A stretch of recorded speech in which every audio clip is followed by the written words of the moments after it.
Anda menyaksikan Breaking News Kompas TV bersama saya Maria Sarong, dan saya akan ajak Anda untuk melihat langsung bagaimana kondisi terkini bencana banjir dan longsor di Sumatera bagian utara. Dan informasi pertamanya, saudara, polisi menggelar patroli malam hari di daerah terdampak bencana Batang Toru, Tapanuli Selatan, Sumatera Utara. Patroli untuk menjaga keamanan lingkungan selama warga mengungsi.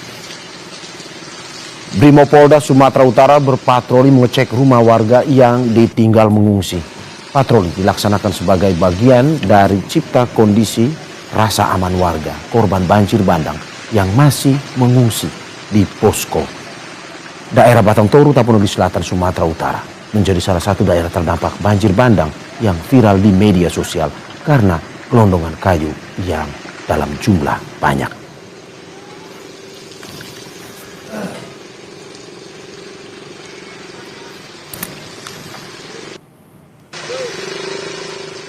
Saudara, jalan akses darurat di Garoga, Batang Toru, Tapanuli Selatan, Sumatera Utara putus setelah hujan deras turun Selasa sore.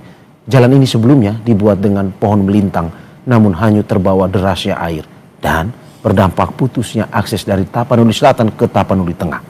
Berikut laporan jurnalis Kompas TV Jona Hamonangan dan juru kamera Muhammad Andika dari Tapanuli Selatan, Sumatera Utara yang kami rekam sebelumnya.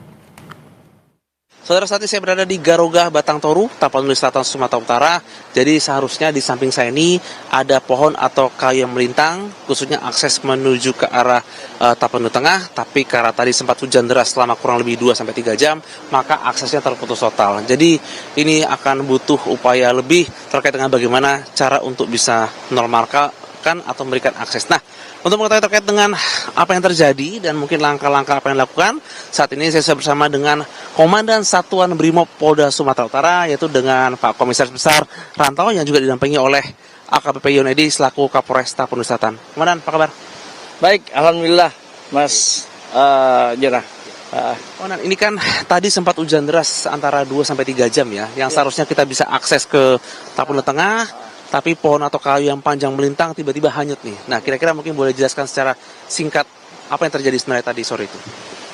Yang pasti hujan yang sangat deras tadi beberapa jam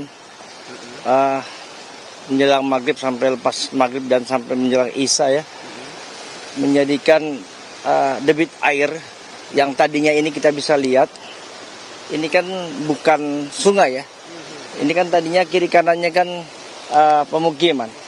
Ini menjadi sungai baru yang sebelumnya beberapa hari sebelumnya ini kan sudah oleh teman-teman perusahaan juga TNI Polri, Pemda ini dibuat jalan darurat untuk mencapai ke perbatasan Tapeng sana ke Angoli. Dengan derasnya hujan tadi hanyut apa yang sudah dibuat jalan darurat tadi. Otomatis ini harus dipikirkan dengan ulang lagi, duduk bersama lagi, dan menurut sekilas ini dengan derasnya seperti ini mungkin ya, ini analisa sekilas ya, akan menjadikan sungai baru kalau di sodet lagi berat untuk dikeringkan. Apalagi kalau melihat tadi hujan seperti tadi cuma beberapa jam sudah seperti ini. Ini perlu pemikiran dari para ahlinya kalau menurut kami. Ini kami nggak bisa berstatement. Ini harus ahlinya yang lebih tahu. Jadi ini adalah sebenarnya bisa dikatakan fenomena alam. Sudah dibentuk mekanisme seperti jembatan yang dibuat dari pohon, tapi karena hujan sangat deras maka akhirnya kembali hanyut dan sebenarnya ini bisa dikatakan tidak optimal. Nah, ini tentu saja butuh waktu dan upaya. Apakah ini akan ada dilaksanakan rekayasa sungai baru tidak, ini kita belum tahu. Tapi yang tadi pesan dari Pak Dansat adalah tentu harus ada ahli-ahli atau yang seseorang yang bisa menentukan, dan dari Pak Kapolres juga mengatakan bahwa harus ada mitigasi bencana dalam rangka untuk antisipasi. Diharapkan dari Pemprov, dari pemerintah kabupaten dan juga pihak terkait bisa duduk bersama untuk bisa menentukan langkah apa yang akan dilakukan selanjutnya khususnya di daerah aliran sungai yang baru terbentuk ini. Jona Hamunangan, Muhammad Andika, Kompas TV, Tapanuli Selatan, Sumatera Utara. Saudara, hari ini anak sekolah di Kabupaten Agam, Sumatera Barat menjalani ujian semester. Bagaimana pelaksanaan ujian di tengah bencana? Kita tanyakan langsung kepada jurnalis Kompas TV, Reza Pratama dan juru kamera Abdul Rohim di Madrasah Ibtidaiyah Negeri 6 Agam. Reza, selamat pagi. Bagaimana antusias anak-anak menjalani ujian semester hari ini yang bisa Anda laporkan pada kita?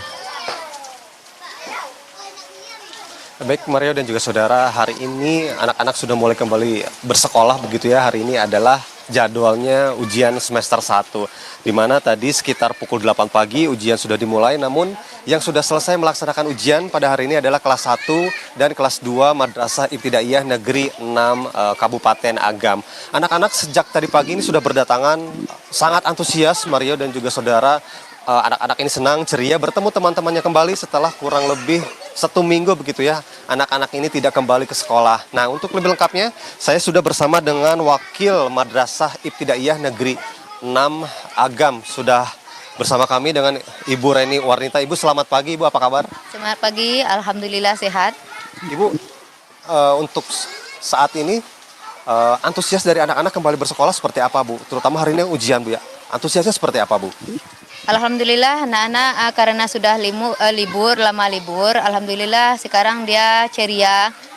Kemarin ada WA dari beberapa orang tua sering bertanya kapan sekolah. Jadi alhamdulillah hari Senin kita bisa dapat kembali ke sekolah untuk melaksanakan ujian semester.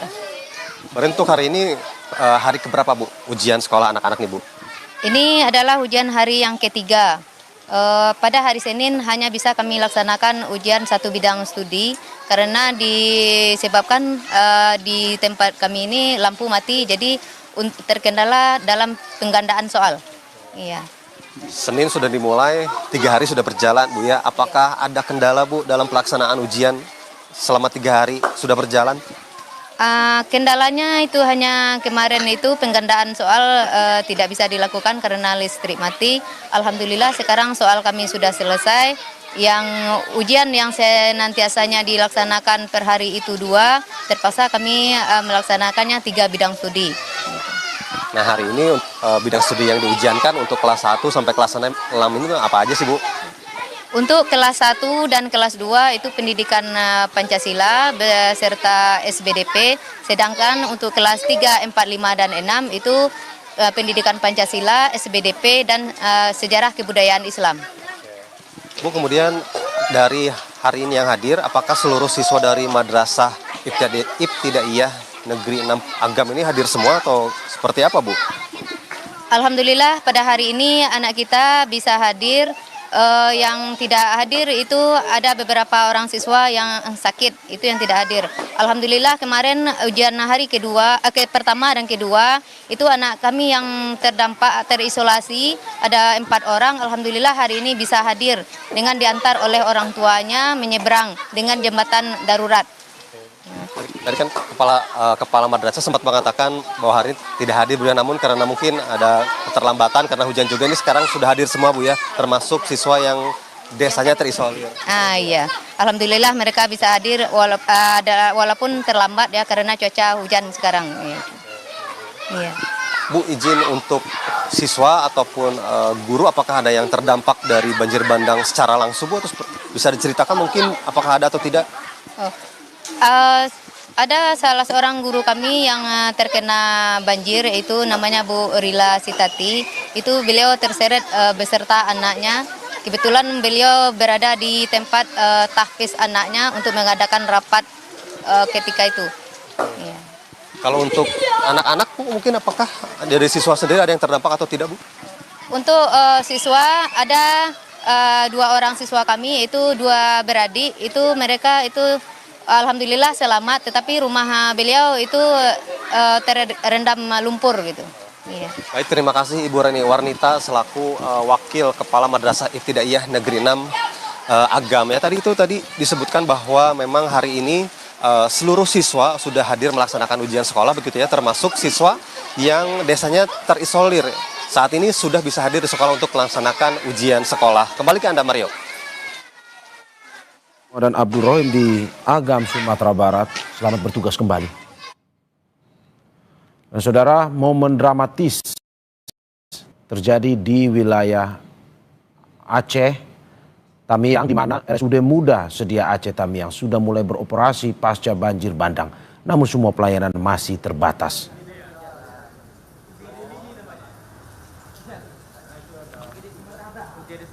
RSUD Sedia Aceh Tamiang sudah mulai beroperasi kembali, termasuk ruang instalasi gawat darurat.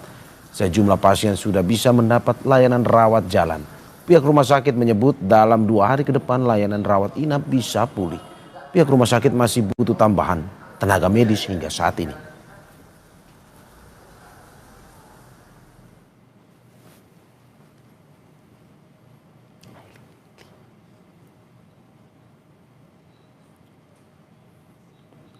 Di sebagian wilayah di Aceh, banjir masih menggenangi permukiman. Untuk mengetahui lebih lengkapnya, kita sudah terhubung dengan Bupati Aceh Tengah, Haili Yoga. Selamat pagi, Pak Haili Yoga. Assalamualaikum, Pak. Waalaikumsalam, Mas Mario. Selamat pagi dari Aceh Tengah. Terima kasih, Pak, sudah bergabung di Dialog Breaking News Kompas TV pada pagi hari ini.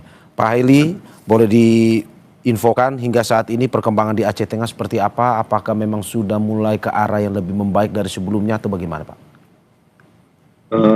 Terima kasih Mas Mario. Untuk Aceh Tengah, hari ini masih desa yang terdampak, masih 81 yang terisolir.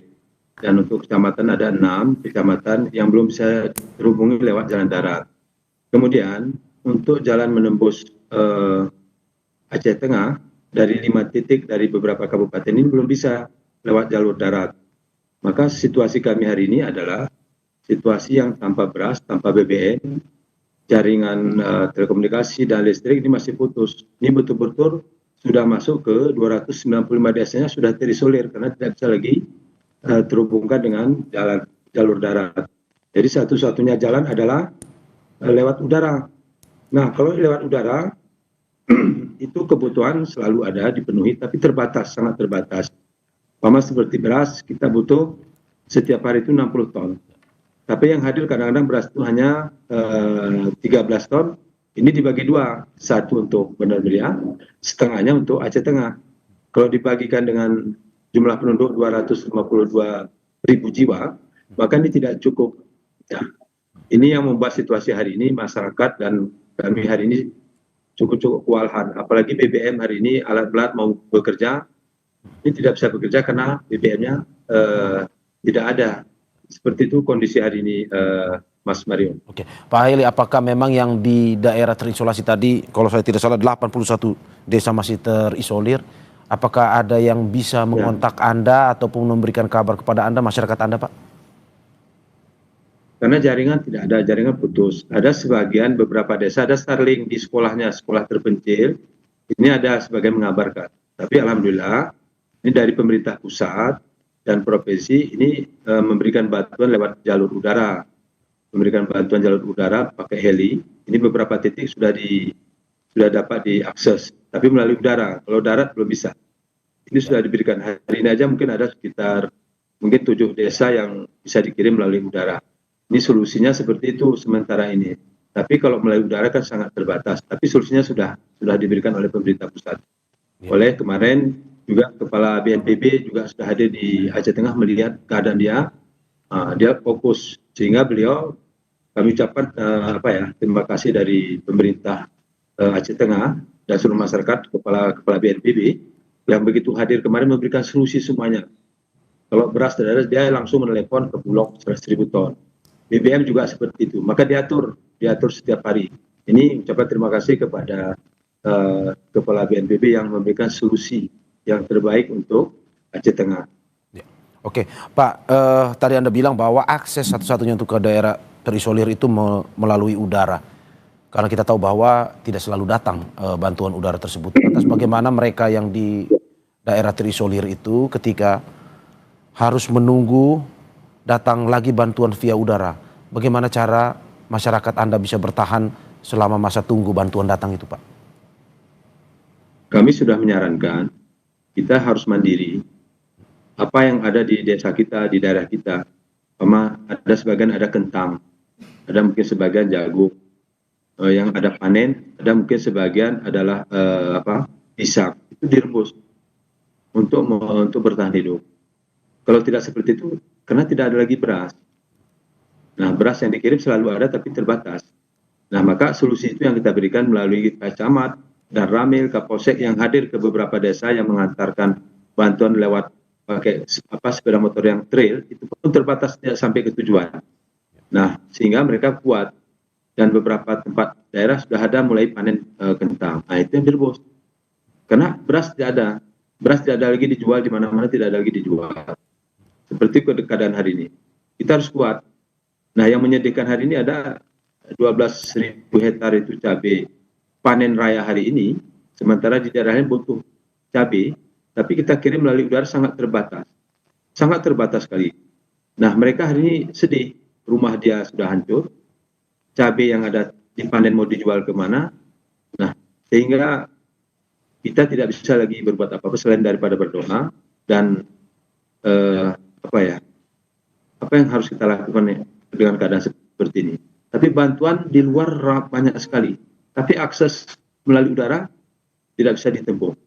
Nah, kalau ada BBM, alat berat kita bekerja, tentu ini kan semakin hari semakin ada progres. Tapi alhamdulillah alat kita bekerja dengan keterbatasan BBM, tapi bisa bekerja hari ini. Semakin hari dari 101 kemarin desa yang terisolir, sekarang tinggal 81. Jadi proses terus berjalan walaupun lambat, tapi ada. Sehingga masyarakat kita hari ini harus berjuang besar, karena kondisi kita seperti ini tidak diminta, ini ujian daripada Allah Subhanahu Wa Taala. Karena respon dari pemerintah pusat juga bagus. Nah, kita menjadi ada termotivasi, semangat kita melihat kondisi hari ini. Seperti itu, Mas Mario. Ya, apakah juga sampai saat ini Pak termasuk kekhawatiran kita bersama kan tidak hanya soal bantuan pangan, tapi bagaimana kalau dari Harian Kompas saat ini mulai terserang penyakit, terutama kepada mereka korban yang merupakan atau mengusahakan pengungsian secara mandiri di tempat-tempat mereka sendiri. Ini bagaimana Pak dari usaha untuk bisa memberikan selain bantuan pangan juga layanan kesehatan? Nah, untuk kesehatan ini kan sangat menyedihkan. Kemarin juga ada masyarakat kita yang ingin dirujuk ke beberapa daerah. Itu terkendala di penerbangan. Ada yang di opname di Bandara Mbele, tapi kehadiran kemarin ada Pak Kepala BNPB, pesawat yang dia daftar 2 itu semuanya membawa penumpang yang sakit. Dan juga kami sampaikan juga ke Menteri Kesehatan, memang ini harus ada satu pesawat sebenarnya untuk menangani ini, khusus untuk kesehatan. Kalau ini tidak diberikan, ini sayang. Kemudian di rumah sakit juga para dokter, para perawat juga tidak bisa datang ke rumah sakit karena tidak adanya BBM. Kemudian pasien juga mau hadir ke rujukan ke rumah sakit juga terkendala di BBM juga. Sehingga rata-rata ini yang sakit ini semuanya rata-rata dirawat apa adanya di rumah masing-masing. Nah, yang kita khawatirkan nanti setelah jalan sudah bagus, kemudian BBM sudah ada, ini tentu masyarakat yang saat ini kan muncul nanti tiba-tiba besar, banyak. Dan ini saya yakin, tapi pelaksanaan kesehatan di beberapa posko, petugas kesehatan tetap kita standby-kan untuk melayani masyarakat dengan baik. Itu pelayanannya apa adanya. Kemudian obat-obatan, alhamdulillah juga ada dikirim dari Kementerian Kesehatan, tapi terbatas sekali. Sekarang oksigen sudah tidak ada lagi, semua serba kekurangan. Jadi sebenarnya untuk Aceh Tengah hari ini kan sudah lumpuh dia secara kegiatan daripada masyarakat. Sekolah tidak ada lagi, aktivitas kantor tidak ada lagi. Jadi mengandalkan bantuan yang ada dari pemerintah pusat, itu yang kita bagikan dengan keadaan seperti ini. Jadi ini memang harus semangat, harus jiwa besar. Seperti itu Mas Mario. Pak Bupati, apa yang Anda takutkan jika memang pada akhirnya ini bertahan sekitar 4-5 hari ke depan tanpa adanya bantuan baik itu pangan maupun kesehatan yang tadi Anda khawatirkan? Apa yang Anda takutkan, Pak? Yang saya takutkan lapar. Jadi kalau lapar ini masyarakat nanti panik. lapar ini panik. Kemudian ini guncangan psikolog mereka seakan-akan seperti apa nantinya. Ya. Ini yang kita khawatirkan, dan bidang kesehatan ini sangat kita khawatirkan. Nah, maka memang harapan kita mungkin daripada menteri terkait ini harus ada memperlakukan kekhususan ya penanganannya. Tidak boleh normatif, harus ada kekhususan baik di bidang pangan, kemudian BBM dan lain sebagainya. Itu ada kekhususan, satu pesawat terus, BBM seperti itu terus, jangan pernah berhenti. Itu mungkin solusi yang terbaik. Kalau tidak seperti itu, maka ini kan muncul nanti kelaparan, terus nanti masyarakat berdampak psikolognya. Tapi ini sementara sekarang semuanya kita optimalkan, dosen, ulama, psikolog, kemudian guru bimbingan konseling, semua dia hadir ke pengungsian, ke daerah, dan coba ceritakanlah ke mereka yang tertimpa, anak-anaknya yang tertimpa, dia harus tetap belajar, tetap harus membaca Al-Quran, tetap harus jangan lupa agama, diingatkan kembali. Dan ini semuanya berjalan, meskipun keterbatasan apapun, tapi semua harus bergerak. Dan alhamdulillah ini di sekitaran beberapa titik itu berjalan. Nah, untuk yang jauh ini kan tidak terjangkau. Seperti itu, Mas Mario. Oke, Pak, saya sedikit lebih teknis soal bantuan, terutama soal listrik nih, Pak. Apakah memang di Aceh Tengah sampai saat ini sudah ada yang dialiri listrik, atau secara wilayah seluruh Aceh Tengah masih belum sama sekali? Kemarin ada sebentar, sebagian, setelah itu padam lagi, sampai hari ini belum hidup. Listrik belum hidup. Sebagian ada, terus ada, saya lihat pengumuman dari Dir PLN, ada beberapa gangguan. Sekarang lumpuh lagi, tidak hidup lagi. Nah, kemarin sedikit semangat masyarakat. Nah, hari ini lumpuh lagi. Kalau ini beberapa waktu yang lalu sampai kemarin itu di kantor bupati itu penuh, hanya untuk mengecas HP. Kemudian ada jaringan melalui Starlink menginformasikan keluarganya yang di luar daripada Kabupaten Aceh Tengah. Jadi kondisi ini kemarin sudah terurai, begitu mati lagi, sudah ngumpul lagi, bergabung lagi. Seperti itu, Mas Mario. Oke, lantas juga tadi Anda sedikit menyinggung terkait dengan kegiatan belajar mengajar. Kan di beberapa tempat yang terdampak banjir sudah ada yang melakukan atau melaksanakan ujian sekolah UAS. Kalau di Aceh Tengah sendiri bagaimana, Pak, kondisinya, Pak? Hari ini tidak ada, Pak. Di kita tidak bisa dilakukan. Seluruh Aceh Tengah ya, Pak ya? Seluruh tidak bisa kita lakukan, karena gurunya pun mau datang ke sekolah tidak ada BBM. Kemudian jaringan listrik juga mati. Semua tidak bisa dilakukan kalau secara normatif, secara regulasi. Maka ya kita mohon nanti setelah inilah, kalau sudah normal baru kita laksanakan ujian-ujian seperti itu. Karena tidak ada lagi terpikir untuk sekolah nih, Mas Mario. Tidak terpikir lagi untuk bagaimana bisa makan hidup seperti itu, sudah cukup. Itu saja hari ini untuk Aceh Tengah. Apa yang bisa kita lakukan hari ini hidup, jangan ada bermasalah, sudah alhamdulillah. Jadi kalau kita formal untuk pendidikan, hari ini belum terpikir. Hanya secara informal di beberapa titik itu yang kita lakukan. Seperti yang kami sampaikan tadi, kita buat tim, dia ada hadir ke beberapa titik, sehingga anak-anak itu tetap mendapatkan bimbingan pelajaran. Ya. Oke, Pak, kalau soal data jumlahnya, Pak, dari Aceh Tengah sendiri yang Anda dapatkan, ini korban jiwa ataupun korban hilang sampai saat ini update-nya seperti apa, Pak? Kalau korban jiwa yang meninggal itu 24 jiwa, yang hilang itu ada 23 jiwa. Tapi yang terdampak hari ini kan sudah hampir semua masalah penduduk Aceh Tengah itu sudah terdampak semua. Jadi kalau ada pun beras bantuan itu harus kita bagi semua. Tidak boleh lagi kepada yang musibah saja, tapi semuanya sudah terdampak. Oke. Dan itu kita bagi. Beberapa waktu yang lalu sebagian hanya dapat 2 kilo. Ada 1,8, kalau penduduknya banyak itu tidak dapat 2 kilo. Itu saja yang kita Pak, saya lakukan. tegaskan lagi, 24 jiwa yang meninggal ya, Pak ya?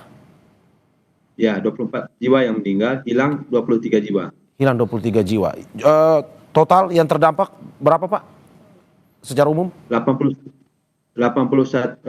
desa terisolir 81. Oke. Desa. Kalau jiwanya semua penduduk Aceh Tengah sudah terdampak. Ya. Semua penduduknya sudah terdampak hari ini. Oke.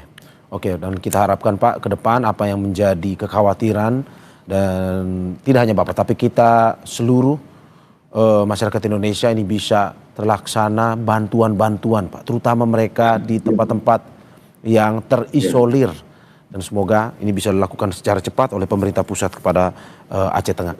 Terima kasih Pak Haili Yoga atas. Mungkin sedikit Mas. Kami berharap. Oke, boleh Pak, silakan. Kami berharap pada masyarakat kami yang ada di Republik Indonesia ini, mungkin ada kelebihan rezeki, kami sangat mengharapkan bantuan itu, terutama beras, BBM dan kebutuhan yang lain. Kemudian kalau ada mungkin pakaian yang dibutuhkan untuk masyarakat, mungkin silakan berikan bantuan. Mungkin bisa dari semua gubernur ya, Pak Deddy Mulyadi, Bu Kofifa, dan semua gubernur lah. Kemudian para bupati wali kota, karena daerah kita sekarang sudah terisolir, sulit sekali dan sangat sulit. Terima kasih. Sekali lagi terima kasih Pak. Semoga apa yang disampaikan ini bisa mengetuk hati semua orang untuk bisa memberikan bantuan kepada Aceh Tengah. Sekali lagi Pak Bupati, terima kasih banyak. Sehat-sehat selalu Pak. Kami dari keluarga Kompas TV terus berduka atas apa yang terjadi di Aceh Tengah. Terima kasih sekali lagi Pak. Terima kasih juga, sama-sama.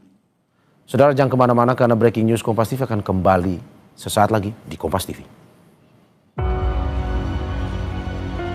Pusat tidak ada perhatian,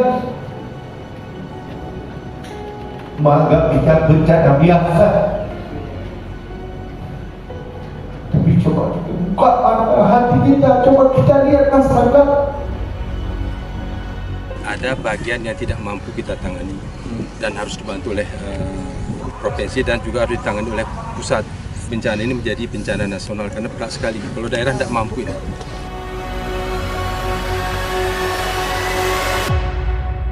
Pemerintah merasa bahwa dengan penanganan yang cukup masif, semua sumber daya nasional dikerahkan, nah itu sementara pilihan yang diambil. Oleh karena itu, mengapa status darurat nasional ini penting untuk menginvestigasi lebih jauh faktor-faktor yang menyebabkan bencana ini terjadi. Tanpa status hukum nggak bisa? Tanpa status hukum saya rasa nanti pemerintah bisa ngeles.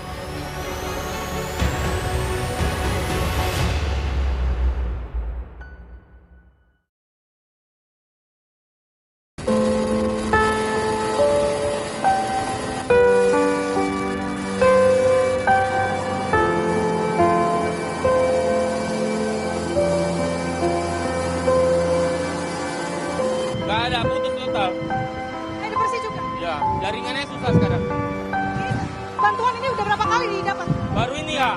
Ini? Untuk di kampung kami belum ada nih. Mas, kampungnya di mana? Kampung Durian. Durian, belum ada ya? Belum ada, belum pernah turun.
Hujan selama 3 jam, saudara. Sungai Air Garoga yang berada di Desa Garoga, Batang Toru, Tapanuli Selatan, Sumatera Utara kembali meluap Selasa sore.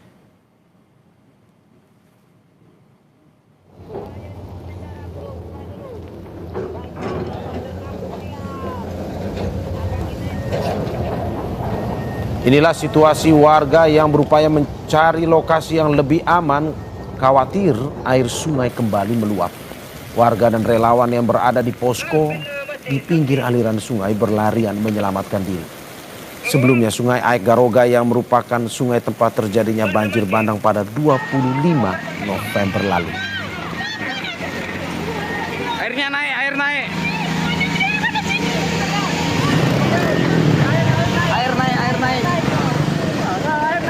Tengah mengendarai sepeda motor, warga mencari tempat yang lebih aman. Alat berat yang sebelumnya tengah memperbaiki jalan yang rusak akibat banjir bandang yang terjadi 25 November lalu juga terlihat menjauhi luapan air sungai. Tak ada korban dalam banjir susulan ini, namun warga tetap diminta hati-hati dan menjauhi aliran sungai terlebih ketika hujan turun.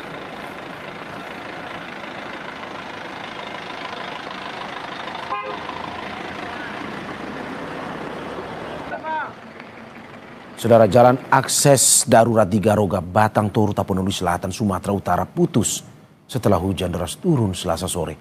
Jalan ini sebelumnya dibuat dengan pohon melintang, namun hanyut terbawa derasnya air dan berdampak putusnya akses dari Tapanuli Selatan ke Tapanuli Tengah.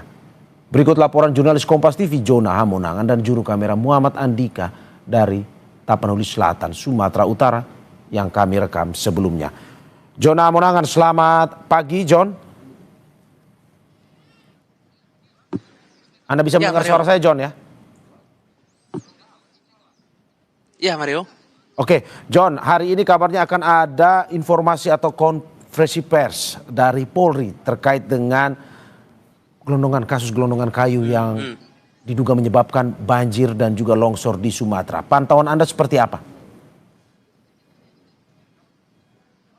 Ya, Mario, direncanakan pukul 10 siang nanti dari Direktorat Tindak Pidana Tertentu Barreskrim Mabes Polri akan menggelar konvers terkait dengan hasil penyelidikan. Jadi konvers ini diharapkan nanti akan disampaikan beberapa pokok atau persoalan yang menjadi dasar dan tidak untuk kemungkinan akan juga penetapan status barangkali ada tersangka atau tidak. Jadi memang dari pihak polisian, dari pihak Barreskrim memang cukup berhati-hati. Kami sendiri sudah melihat dari tim dari tindak pidana tertentu sudah datang ke lokasi, berulang kali melihat mereka melakukan penyelidikan, jumlahnya cukup banyak dan juga mereka membawa berkas, mereka datang ke gelondongan kayu, mereka juga turun ke sungai, mereka mengabadikan, dokumentasikan, jadi mereka melakukan penyelidikan untuk melihat bagaimana kejadian terjadi. Jadi fokus utama dari konversi ini adalah mengumumkan terkait dengan hasil penyelidikan apakah penyebab banjir ini adalah dari gelondongan kayu ini adalah betul seperti dugaan orang ada pembalakan hutan ataupun ada penebangan yang dilakukan secara liar. Kalaupun memang ini bukan dari pembalakan atau penebangan liar, dari pihak akan menyampaikan apakah ini adalah kayu-kayu sisa jadi kayu-kayu yang itu saja. Jadi ketika cuaca buruk terjadi, ketika ada banjir, maka kayu-kayu yang ditinggalkan itulah yang akhirnya turun dan masuk ke daerah di Garoga, khususnya di Batang Toru ataupun di daerah di Tapanuli Tengah. Jadi memang keluasan dari gelondongan kayu ini begitu luar biasa. Kalau kita lihat dari drone ini jumlahnya mungkin bisa dikatakan hampir ribuan dan kayunya ini pun cukup besar. Beberapa dari kayu ini dari pengakuan warga mereka cukup rapi, menggunakan chainsaw. Jadi dari potongannya terlihat ini tidak sembarangan dan beberapa warga juga mengatakan bahwa ada pohon atau kayu yang bahkan ada seperti stempel atau seperti ukiran, apakah itu mungkin angka ataupun nomor. Jadi memang ini tentu menjadi masukan bagi pihak Barreskrim Polri, apakah betul seperti dugaan-dugaan tersebut dan nanti akan disampaikan. Kami sendiri juga sangat menantikan dari hasil penyelidikan ini karena ini memang sangat berdampak dan kalau kita lihat di tempat saya berdiri ini sekarang sudah kosong, jadi pengungsi pun itu lokasinya cukup jauh dari kami. Ditambah lagi tadi pagi kami sempat ngecek akses aliran sungai baru, khususnya di Garoga ini ada muncul, jadi bukan aliran sungai sebenarnya. Dari awalnya sudah bisa dilintasi oleh batang kayu, sekarang sudah terlewati dengan air. Jadi bisa dibayangkan dampak kerusakannya begitu luar biasa dan ekosistemnya pun ini cukup lama untuk bisa memperbaiki dan kondisi semula. Angkatan Darat pun juga sudah membangun jembatan Beli di daerah Anggoli yang seharusnya sudah bisa dioperasikan penuh dan dilintasi, tapi dikarenakan akses daerah aliran sungai yang baru muncul, khususnya di wilayah Garuga yang dan panjangnya atau lebarnya di atas 20 meter, maka kami sendiri pun sebenarnya juga kesulitan untuk bisa mencoba dari jembatan Beli ini. Jadi memang kami sendiri juga sangat menunggu terkait dengan hasil dari konversi ini, terkait dengan apa saja yang menjadi penyebab atau dugaan dari adanya gelondongan kayu yang begitu banyak dan akhirnya menjadi viral di media sosial ini. Mario. Ya Jona, sampai saat ini Anda masih terus mencarikan informasi terkait apa isi dari konversi tersebut. Tapi apakah mungkin ada bocoran, apakah ini ada hubungannya dengan 4 perusahaan yang dinonaktifkan sementara oleh Menteri Lingkungan Hidup terkait dengan bencana banjir di wilayah Sumatera tersebut? Ya Mario, saya sendiri sudah menanyakan tapi mereka tidak mau menjawab. Mereka mengatakan bahwa ini masih dalam ranah penyelidikan. Dari pihak Barreskrim kami menilai cukup berhati-hati dan beberapa dari mereka menyarankan kami untuk menanyakan ke instansi lain seperti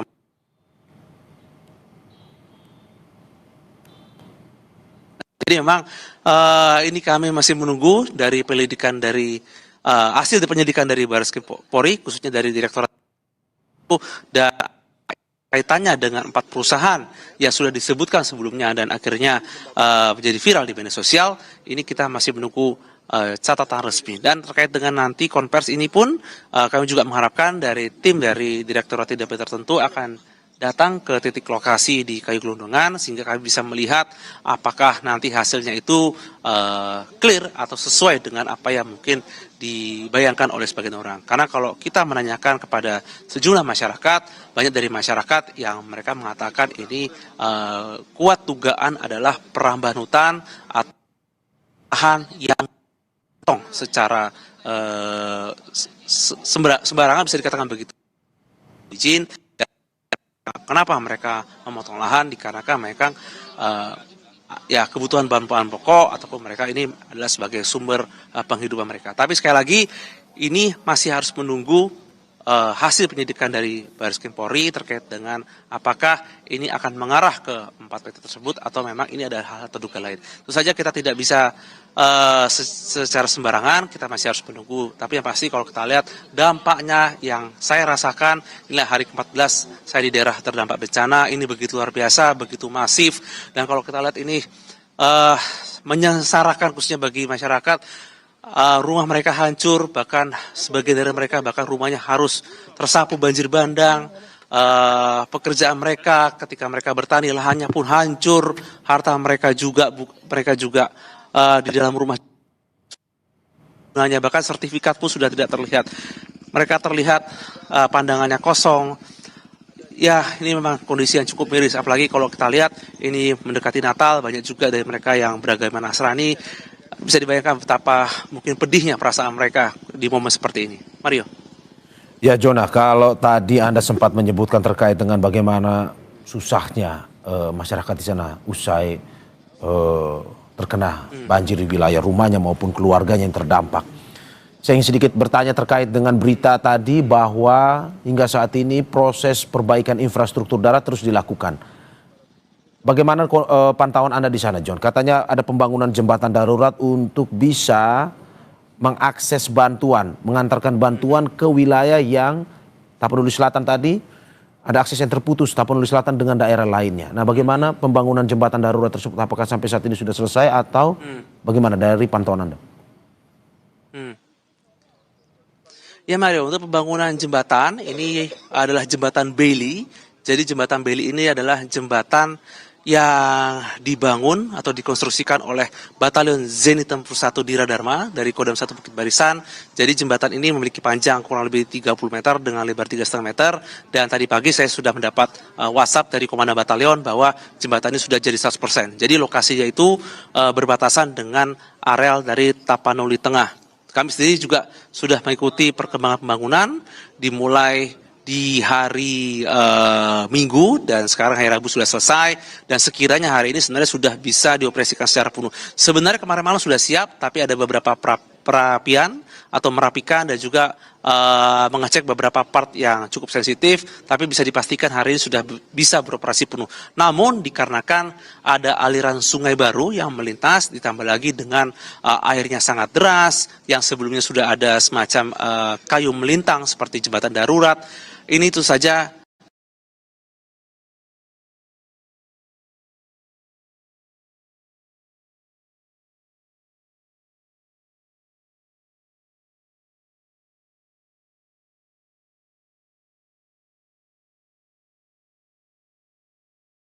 sangat kami melihat dari TNI Polri begitu luar biasa, pagi, siang, sore, malam mereka membersihkan lumpur, bahkan kalau saya bisa cerita Mario, lumpurnya itu begitu tinggi. Di beberapa rumah atau di beberapa titik lumpur mencapai 1 meter. Bisa dibayangkan betapa sulitnya lumpur yang sangat tebal, yang sudah bahkan itu harus menggunakan benda atau seperti yang cukup keras untuk bisa menghancurkan.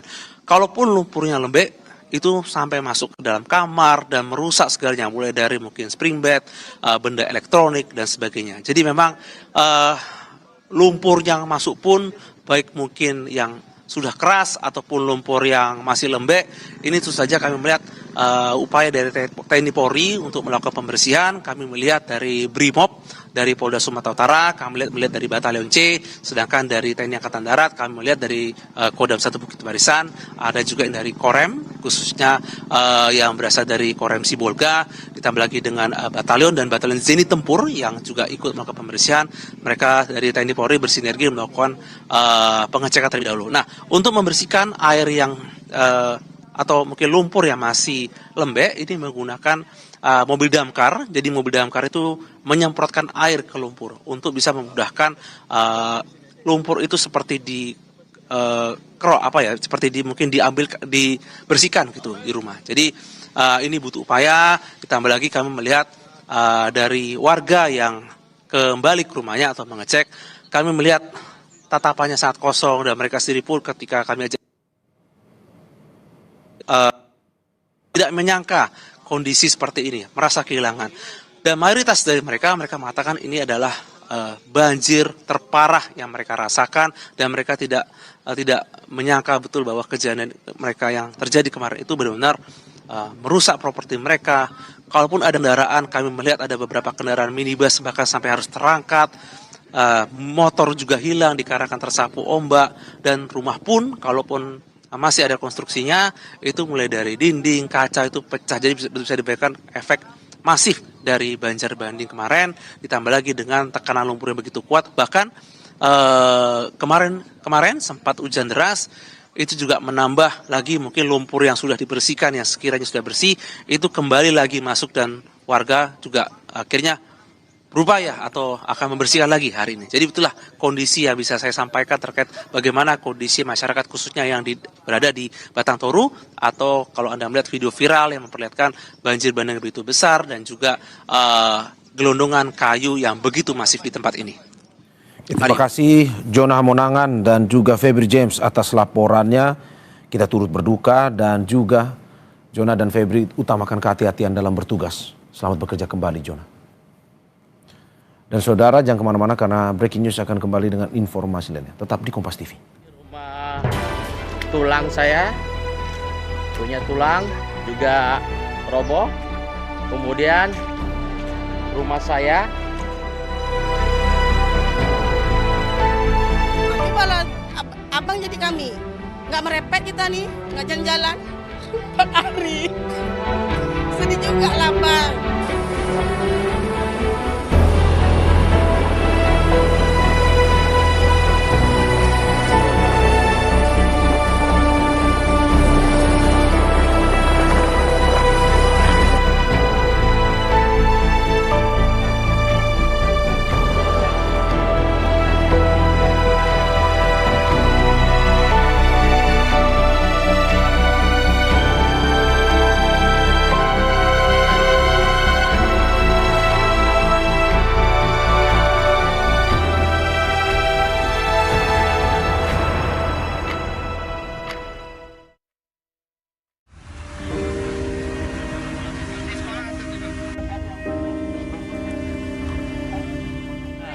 lumpur inilah yang kami minum.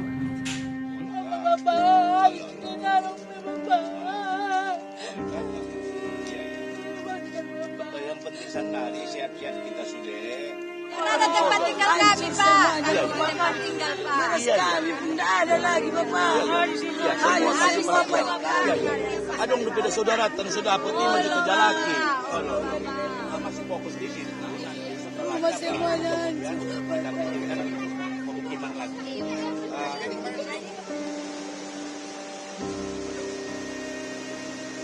Kami menunggu itulah Pak kami. Kami butuh beras, air bersih. Kami butuh beras sama air bersih lah. Tolong.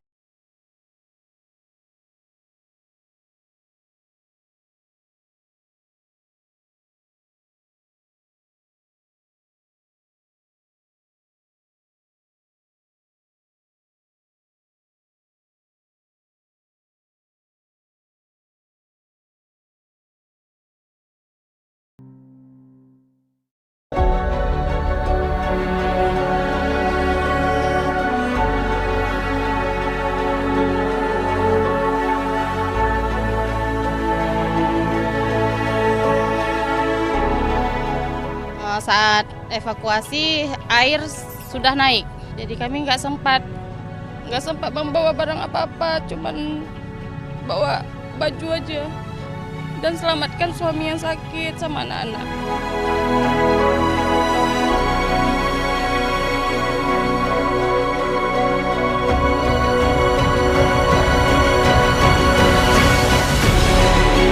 Belum dapat bantuan apapun, kami mau konsumsi air banjir itu. Ada sini banyak yang sakit, Pak. Kami mohon, belum ada apa-apa kami di sini. Pesawat lewat, belum ada turun apa-apa di sini, Pak. Kami ada itu sakit, ada yang sakit, ada anak-anak. Ini mulai batuk-batuk kami, Pak.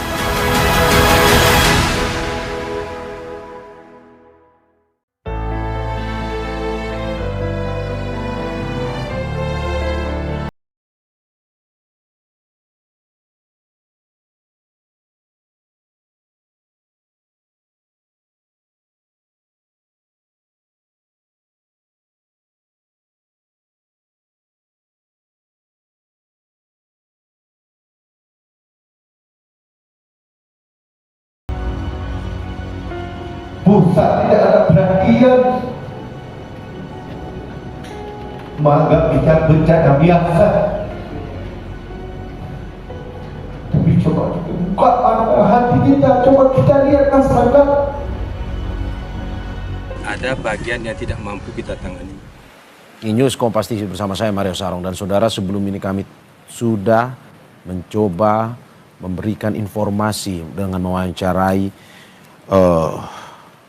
Bupati Aceh Tengah Haili Yoga, di mana dari update terkini kondisi di Aceh Tengah sendiri saudara, ada 24 korban jiwa dan juga ada 23 korban yang masih terus dicari hingga saat ini, di mana masih ada 21 wilayah yang terisolasi di Aceh Tengah, dan ini memberikan dampak yang serius sebab dari informasi yang diberikan oleh Bupati Aceh Tengah tadi, hingga saat ini listrik pun belum sepenuhnya optimal dialiri di seluruh wilayah Aceh Tengah dengan kondisi yang masih mengalami gangguan. Selain itu saudara, tidak hanya listrik tetapi juga BBM yang masih terhambat atau belum bisa masuk ke wilayah Aceh Tengah, membuat beberapa kegiatan masyarakat mulai dari kerja dan juga kegiatan belajar mengajar hingga saat ini belum bisa dapat dilaksanakan, di mana ada beberapa wilayah di wilayah bencana yang hingga saat ini sudah melakukan kegiatan belajar mengajar ataupun melaksanakan ujian akhir sekolah. Tetapi untuk di Aceh Tengah, dari apa yang diinformasikan oleh Bupati Aceh Tengah, hingga saat ini masih terus belum dilakukan. Dan juga tadi ada laporan dari jurnalis Kompas TV kami yang berada di Tapanuli Selatan, Sumatera Utara. Hingga saat ini aparat Polri maupun TNI terus berjibaku membangun jembatan Bailey untuk bisa dilalui masyarakat yang ingin mendapatkan bantuan. Namun memang masih saat ini masih terus terkendala sebab hujan deras masih terus mengguyur di wilayah Tapanuli Selatan dan membuat akses untuk melalui jembatan tersebut sedikit tersendat. Karena kan sungai yang mengalir membawa begitu banyak lumpur yang menutup akses tersebut. Namun hingga saat ini aparat TNI Polri maupun masyarakat terus membersihkan ataupun menyingkirkan lumpur tersebut sehingga bantuan-bantuan baik itu bantuan pasokan makanan maupun bantuan bahan bakar minyak bisa masuk ke wilayah Tapanuli Selatan, tepatnya di wilayah-wilayah yang terisolir dan bisa memberikan itu langsung kepada para korban bencana. Izin melaporkan Ketua, suasana di Tangga Besi. Dan saudara, visual yang Anda saksikan saat ini adalah kegiatan BPJS Kesehatan Cabang Lok Sumawe, Aceh bersama Arsi Aceh menggelar bakti sosial pengobatan gratis dengan fasilitas lengkap bagi korban banjir di Aceh Utara Aceh. Kegiatan yang berlangsung di Desa Blangsunong, Kecamatan Baktinya Barat ini menjadi harapan bagi warga yang bertahan dalam kondisi yang serba terbatas. Dan saudara, inilah suasana layanan kesehatan gratis bagi warga terdampak banjir di Desa Blangsunong, Kecamatan Baktia Barat, Aceh Utara.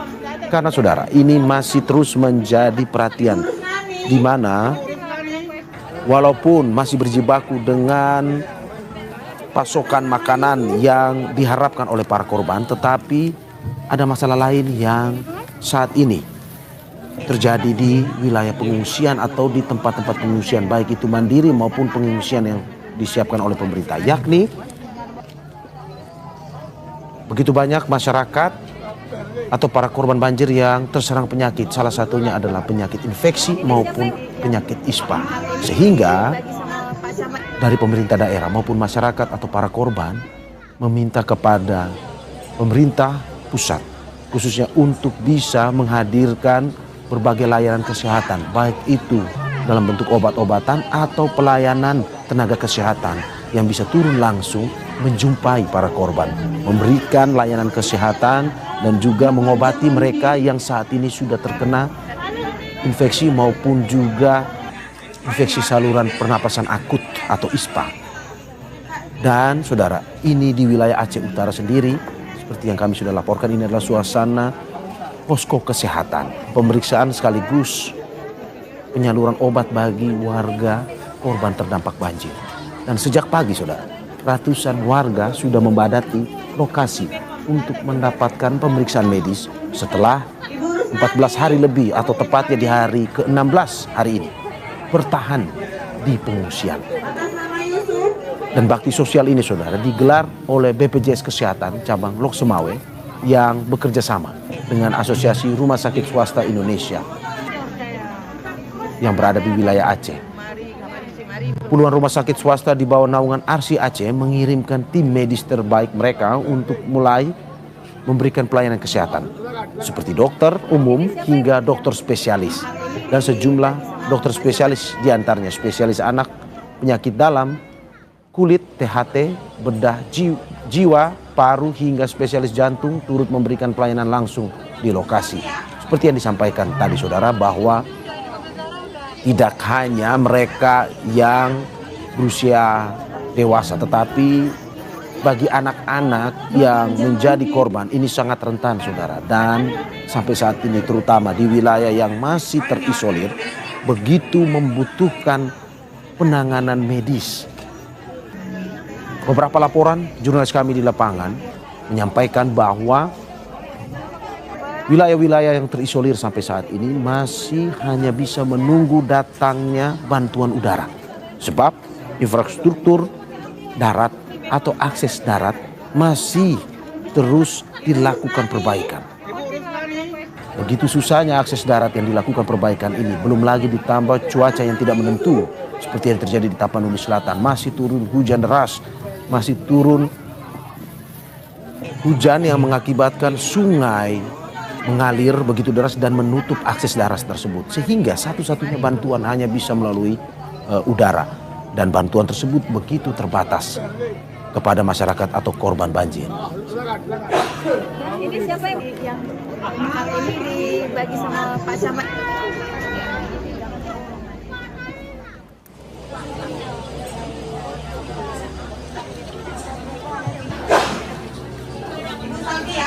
Sementara itu saudara, hingga saat ini pedagang di Pasar Kuala Simpang Aceh Tamiang memilih untuk kembali membuka tokonya setelah diterjang banjir. Meski demikian, pedagang membutuhkan bantuan termasuk tempat tinggal. Selain pedagang bahan pokok yang kembali berjualan di Pasar Kuala Simpang, sejumlah toko pakaian dan tas juga kembali aktif. Sudah 4 hari saudara, mereka memutuskan untuk kembali berjualan. Meski demikian, pedagang terpaksa menjual di bawah harga normal.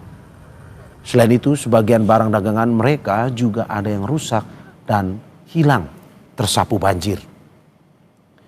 Hingga saat ini saudara, pedagang berharap adanya bantuan modal, tempat tinggal, dan makanan hingga kondisi perekonomian kembali pulih.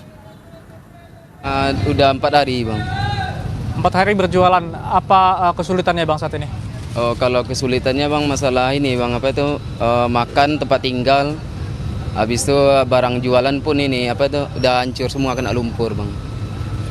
Untuk yang dijual harga-harganya apa harga normal atau gimana bang? Kalau harganya bukan harga normal lagi bang, udah di bawah harga normal, udah harga banjir.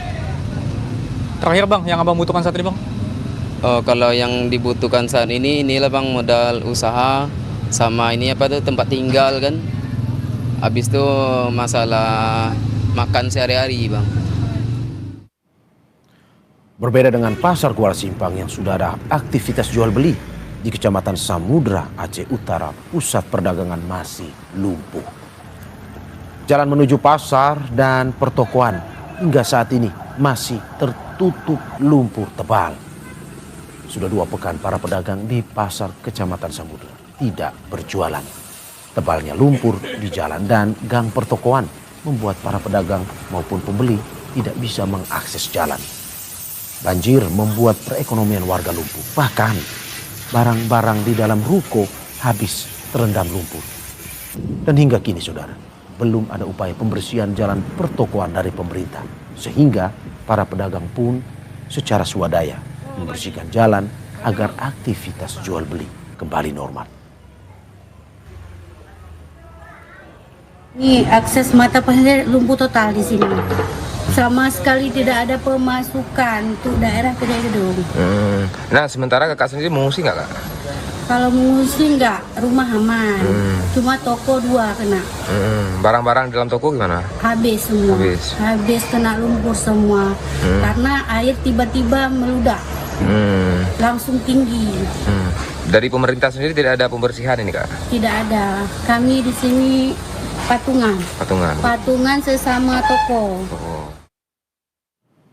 Saudara, RSUD Muda Sedia Aceh Tamiang hingga kini sudah mulai beroperasi pasca banjir bandang. Namun semua pelayanan masih sangat terbatas.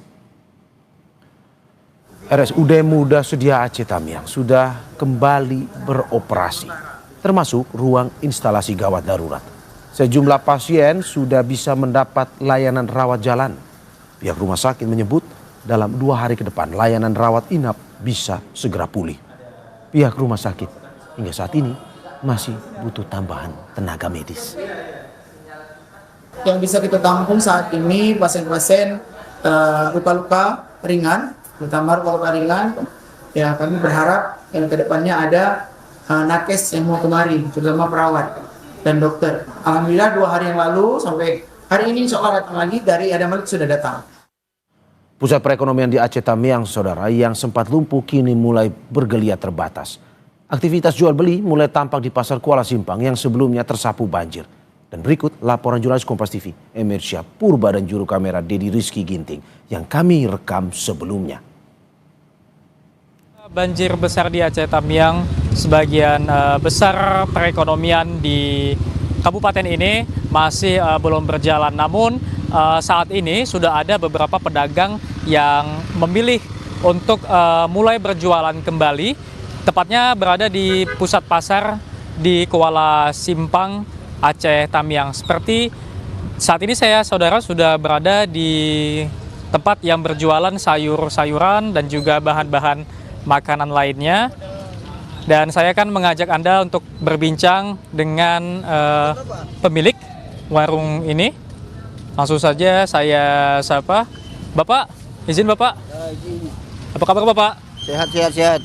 Pak, udah berapa hari jualan setelah banjir? 3 hari.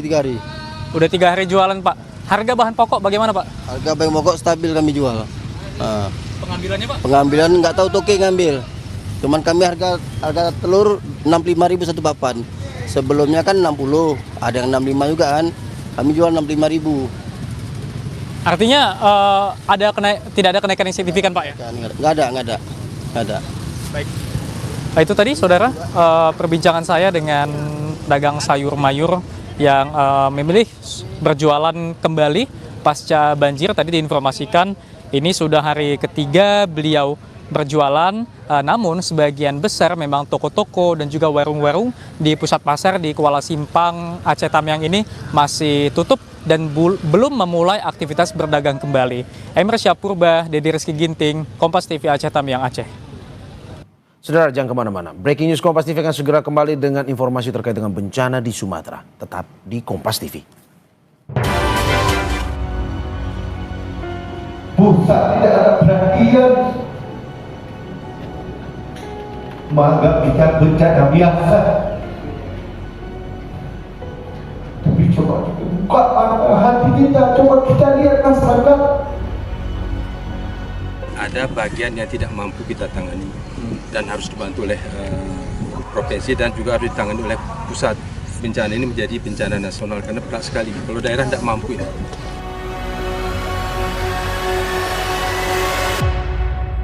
Pemerintah merasa bahwa dengan penanganan yang cukup masif, semua sumber daya nasional dikerahkan, nah itu sementara pilihan yang diambil.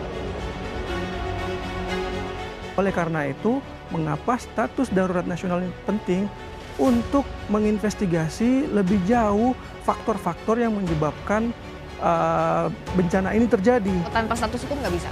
Tanpa status hukum saya rasa nanti pemerintah bisa ngeles.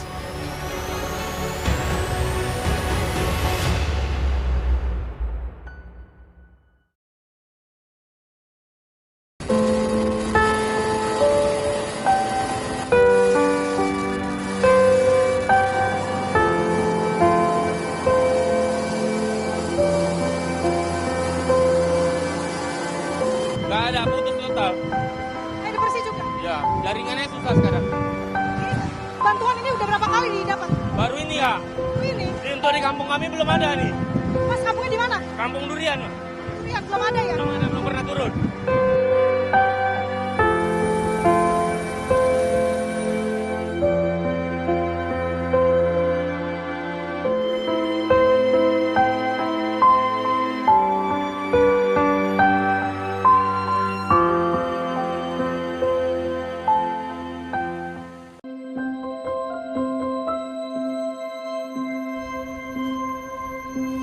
Selamat pagi, salam sejahtera untuk kita sekalian.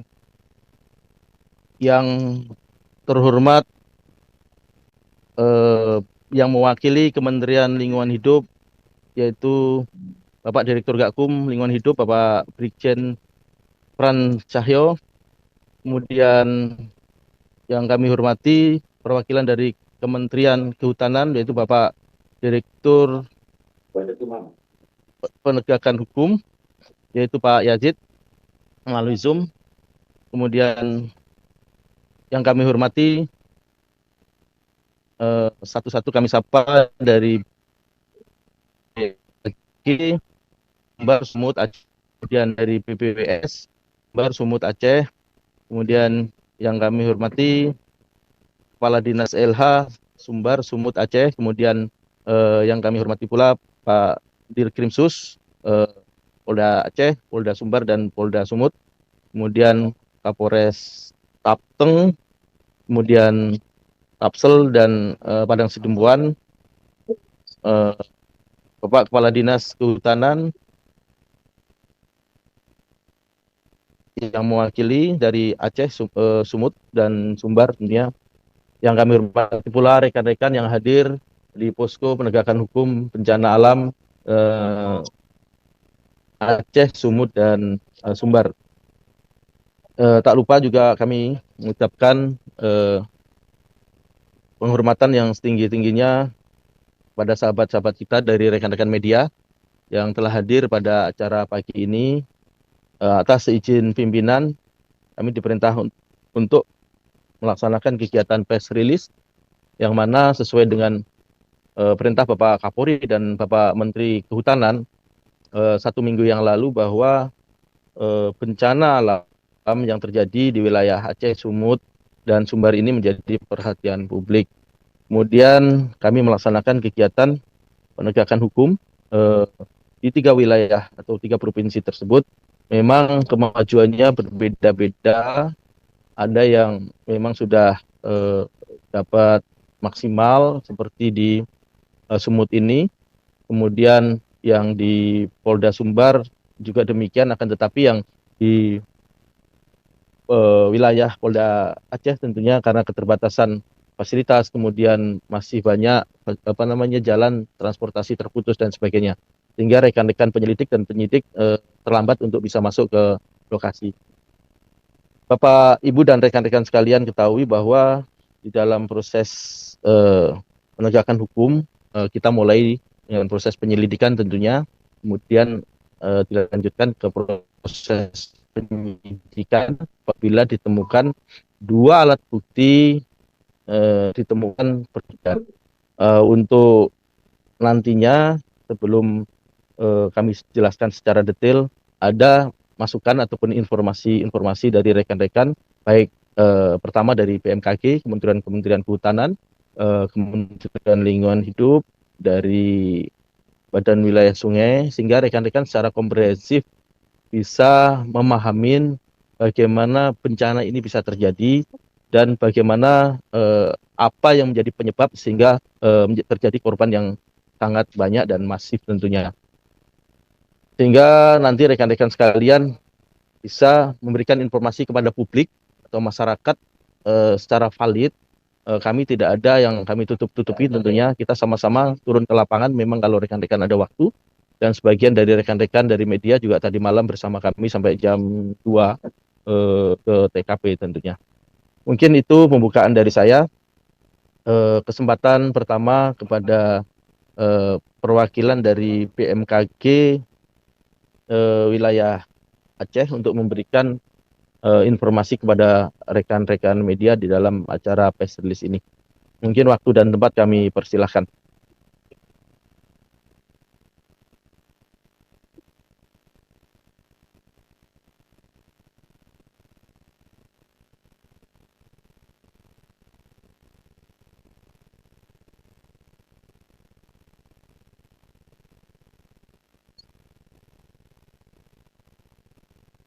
Dipersilakan dari BMKG.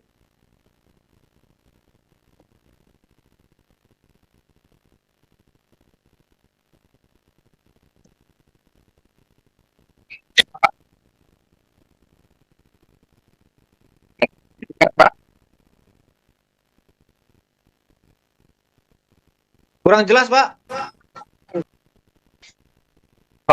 Bisa didengar? Sudah, Pak. Oke. Izin share, Pak? Boleh? Izin share? Silakan, Pak. Baik. Yang kami hormati pimpinan, Bapak Ibu yang tidak bisa kami sebutkan satu persatu, izinkan kami menyampaikan terkait bencana hidrometeorologi yang terjadi di Aceh. Berikut beberapa hal yang bisa kami sampaikan terkait dengan tupoksi kami menyangkut peringatan dini cuaca dan juga tugas-tugas yang dapat memberikan informasi terlebih dahulu kepada masyarakat terkait peringatan dini cuaca ekstrim. Berikut kami share. Sekarang pesawatnya mana? Apa? Lagi di sini. Mana ya?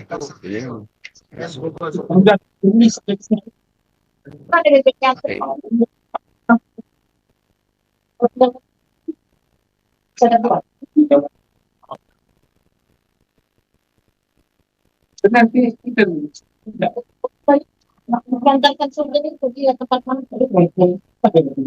Bisa terlihat, Pak. Apa PPT kami bisa terlihat? Mohon izin. Pasien yang sudah bisa mendapat layanan rawat jalan dan pihak rumah sakit juga menyebut dalam 2 hari ke depan layanan rawat inap bisa pulih kembali. Pihak rumah sakit tentunya masih butuh tambahan tenaga medis saudara, dan seperti yang kita lihat juga masih ada beberapa pembersihan yang dilakukan terutama di IGD di RSUD Aceh Tamiang, di mana nantinya diharapkan dalam 2 hari ke depan semua layanan kesehatan bisa dimaksimalkan untuk melayani para korban, terutama korban yang sangat membutuhkan perawatan kesehatan.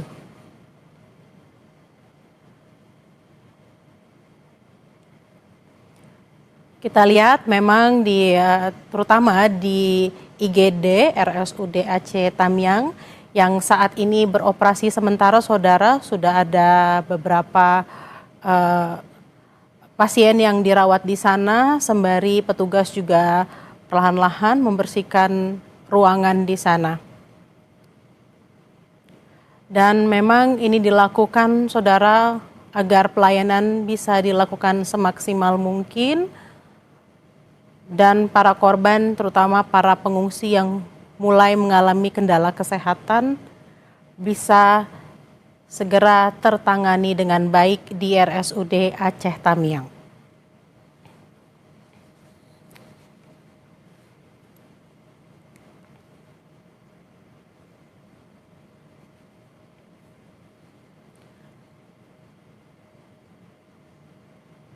Breaking News Kompas TV akan kembali usai jeda saudara, tetaplah bersama kami.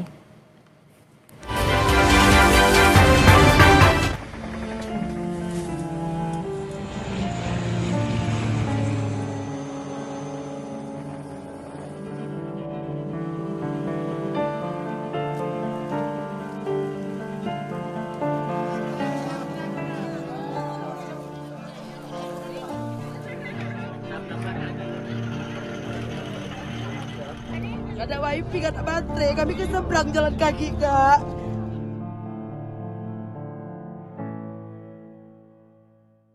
Di rumah tulang saya, punya tulang juga roboh. Kemudian rumah saya. Malah abang jadi kami, nggak merepet kita nih, nggak jalan-jalan. 4 hari. Sedih juga lah, Bang.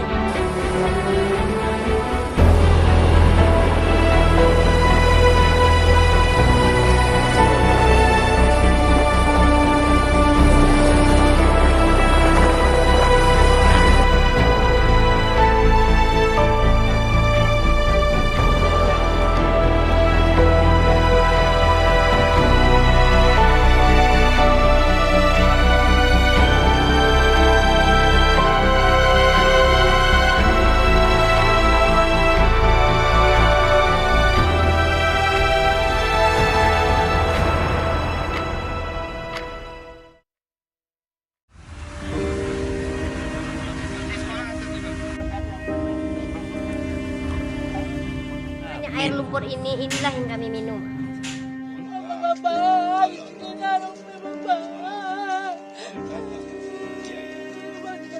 Yang penting sekali sehat-sehat kita sudah.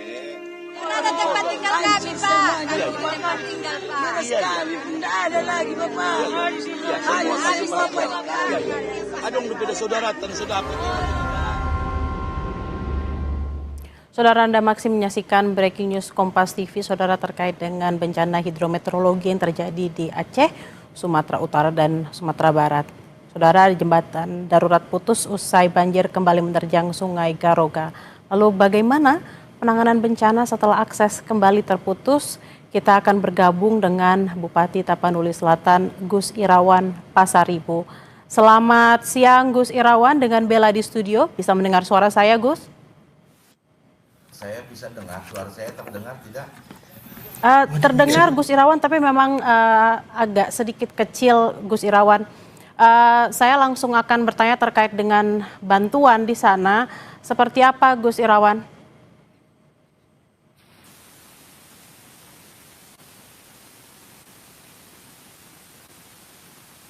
Tampaknya kami mengalami kendala komunikasi, saudara, karena memang komunikasi di sana masih terbatas seperti itu ya, saudara. Dan memang jembatan darurat Garoga ini sempat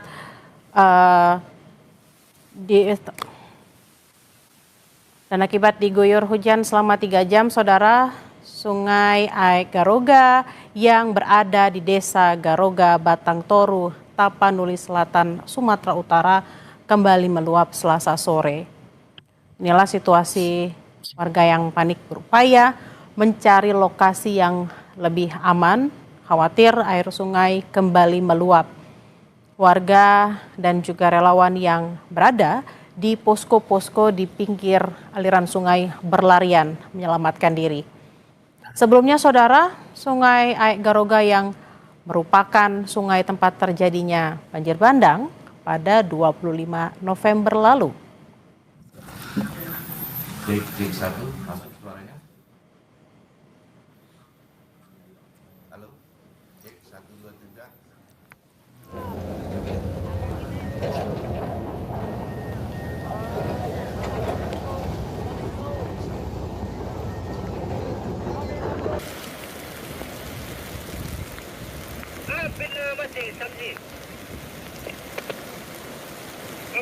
Visual yang Anda saksikan ini adalah visual dari Sungai Garoga di hari Selasa, saudara, di mana sungai mulai meluap akibat diguyur hujan selama 3 jam. Sungai Garoga ini, saudara, berada di Desa Garoga, Batang Toru, Tapanuli Selatan, Sumatera Utara.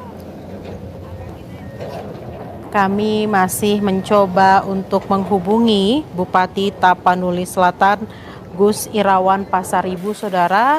Sempat tadi bergabung dengan kami, tapi tampaknya memang sinyal di sana masih belum stabil. Dan saudara, terkait dengan meluapnya Sungai Garoga, warga berupaya mencari lokasi yang lebih aman karena khawatir air sungai kembali meluap. Tak hanya warga, ada juga relawan yang berada di posko pinggir aliran sungai ikut berlarian menyelamatkan diri. Sebelumnya Sungai Garoga ini, saudara, adalah sungai tempat terjadinya banjir bandang pada 25 November lalu.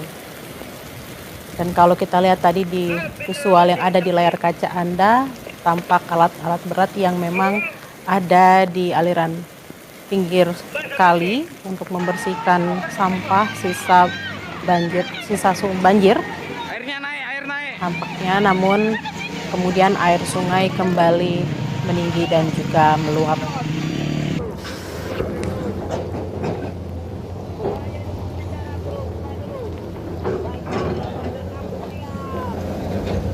Dan bagaimana akses dan juga bantuan, saudara, yang sempat ada di sekitar wilayah di Sungai Garoga, kemudian akhirnya harus ditahan dulu bantuannya akibat dengan Sungai Garoga yang kembali meluap. Dan kita akan kembali menghubungi Bupati Tapanuli Selatan, Gus Irawan Pasaribu. Selamat siang Gus Irawan, dengan Bella di studio. Bisa mendengar suara saya, Gus? Saya bisa dengar Mbak Bella. Mbak Bella bisa dengar suara saya? Bisa, Gus. Alhamdulillah aman. Kita akan bicara soal bantuan Gus Irawan, bagaimana bantuan di sana, karena kita ketahui menurut informasi yang tadi di Kompas TV juga bahwa sempat terputus bantuan karena Sungai Garoga yang kembali meluap. Seperti apa bantuan di sana, Gus? Oh, sebetulnya enggak kalau soal bantuan, karena Sungai Garoga yang kemudian meluap itu lalu menghanyutkan lagi jalan sementara yang oleh teman-teman dari Kazidam 1 Bukit Barisan buat mungkin hampir seminggu. Sebetulnya tadinya udah bisa lewat, tetapi kemudian tersapu lagi oleh air Garoga. Nah, itu adalah satu lokasinya persis di perbatasan kami dengan Tapanuli Tengah. Sehingga bantuan itu memang sampai di titik itu saja, karena kesananya sudah kemudian adalah di luar wilayah Tapsel. Jadi tidak ada masalah dengan logistik bantuan dengan kemudian putusnya lagi jalan sementara yang dibangun di Garoga. Karena itu adalah sekali lagi ujung dari Tapsel yang berbatas dengan Tapteng, kemudian menghubungkan ke Tapanuli Tengah. Nah, karena itu kami sebetulnya bermohon ya Mbak Bella kepada BNPB untuk rekayasa cuaca lagi lah, saya kira supaya kemudian berbagai program tanggap bencana ini bisa kami laksanakan. Karena coba dibayangkan itu 3 hari kemarin itu hujan terus turun di Tapsel, sehingga bangunan jalan sementara yang oleh teman-teman dari Kodam 1 Bukit Barisan buat itu dalam seketika dengan air Sungai Garoga membesar lagi, itu sudah kemudian hanyut. Jadi menyulitkan kami untuk kemudian bisa membuka akses-akses yang masih tertutup sekarang. Saya kira bermohon untuk dilakukan lagi rekayasa cuaca oleh BNPB di wilayah kami di Tapanuli Selatan. Tapi logistik tidak ada yang terkendala, karena sekali lagi itu adalah ujung yang paling ujung dari Kabupaten Tapanuli Selatan. Tapi bagaimanapun itu akses sangat penting, karena itu menghubungkan Sibolga, Tapteng, dan Tapsel. Ini selalu ada interaksi dan konektivitas di antara kedua ketiga daerah ini, Mbak Bella. Gus Irawan, kalau saya lihat di belakang Gus Irawan ini ada banyak sekali bantuan yang juga pastinya harus didistribusikan. Lalu terkait dengan distribusi bantuan, seperti apa yang akan dilaksanakan Gus Irawan? Kalau tadi sekali lagi ya, yang putus itu adalah jalan di paling ujung di Tapanuli Selatan. Sebetulnya kondisi lain masih terus memang masih ada ya beberapa desa kami yang terisolasi, tapi tidak lagi terisolasi secara penuh, karena meskipun mungkin roda 4 belum bisa lewat, tetapi logistik kami pada titik sampai yang bisa dilalui mobil, nanti kemudian dilangsir dengan sepeda motor atau orang-orang yang kemudian berjalan untuk menuju ke tempat lokasi penampungan dari para pengungsi yang di tempat-tempat penampungan. Jadi sesungguhnya untuk logistik, alokasi logistik ke titik-titik di mana masyarakat kami tertampung itu saya kira nggak ada masalah. Nah, memang sekali lagi maka kami juga butuhkan alat berat yang lebih banyak untuk membuka akses yang baru sekarang bisa dilalui dengan roda 2 sepeda motor, supaya lebih lancar alokasi logistik ke daerah-daerah penampungan. Ini memang kami masih sangat butuh lagi untuk alat berat. Dan juga sekaligus untuk pembersihan. Jadi di beberapa, ini Mbak Bella, kami ada 15 kecamatan. Kalau kemarin di puncak bencana ini 13 yang terdampak bencana baik longsor maupun banjir bandang. Ini udah menambah lagi kemudian 1 kecamatan lagi karena 3 hari ini hujan terus di Tapanuli Selatan. Nah, kami sangat butuh juga bantuan alat berat karena di beberapa kemudian desa dengan hujan sekarang itu kembali lagi masuk ke rumah-rumah masyarakat karena jalur air, sungai ataupun tempat saluran air itu semua sekarang dipenuhi dengan material apakah itu longsor maupun banjir bandang kiriman itu, sehingga itu dibuka akses air kalau lagi datang hujan, itu bisa mengalir lagi airnya secara normal sehingga tidak lagi menggenangi rumah-rumah masyarakat kita di sini. Dan juga upaya pembersihan dari saluran-saluran air ini tentu membutuhkan juga alat berat. Kami sudah mengoperasikan alat berat yang ada milik Pemkab, kemudian korporasi yang ada, juga ada dari provinsi, ada dari jalan nasional. Itu hanya berjumlah 30 dengan 14 kecamatan yang terdampak masih terasa sangat kurang, Mbak Bella. Dari 14 kecamatan yang terdampak, yang paling sulit untuk dijangkau atau yang masih sedikit terisolir seperti itu, Gus, di kecamatan mana, Gus? Misalnya ada di daerah Marancar, misalnya itu ada 7 desa sampai sekarang belum teraliri listrik dan juga jaringan komunikasi terputus. Itu karena ada jalan yang kemudian anjlok, terputus di beberapa titik, sehingga teman-teman PLN sih sudah siap, karena kami soal listrik sebetulnya masalah di Tapsel hanya jaringan. Nah, tapi kan untuk memperbaiki, mengganti tiang-tiang yang patah atau rusak itu, teman-teman PLN itu kan butuh akses jalan untuk menuju perbaikan itu. Nah, itu yang terus kami kejar untuk kemudian kami selesaikan supaya aksesnya terbuka, PLN masuk untuk kemudian memperbaiki jaringan. Nah, di beberapa desa lain juga masih kemudian terisolasi, hanya bisa dilalui dengan kendaraan roda 2. Ada yang paling di samping Marancar tadi, ada juga di Muara Batang Toru dan Angkola Sangkunur. Ini adalah 3, Batang Toru, Marancar, Batang Toru, Sangkunur, dan Muara Batang Toru ini adalah hilirnya sungai Batang Toru, Mbak Bella. Terima kasih atas perbincangannya siang hari ini, Gus Irawan Pasaribu, Bupati Tapanuli Selatan. Hingga hari ini ada 14 kecamatan yang masih terdampak, dan terkait dengan bantuan yang sangat diharapkan adalah tentunya alat berat dan juga rekayasa cuaca agar tidak lagi terjadi hujan dan menyebabkan banjir semakin tinggi. Terima kasih atas perbincangannya siang hari ini, Gus Irawan Pasaribu. Kami titip salam kepada masyarakat di sana agar selalu sehat dan tetap jaga kesehatan. Terima kasih, Gus. Terima kasih, Mbak Bella.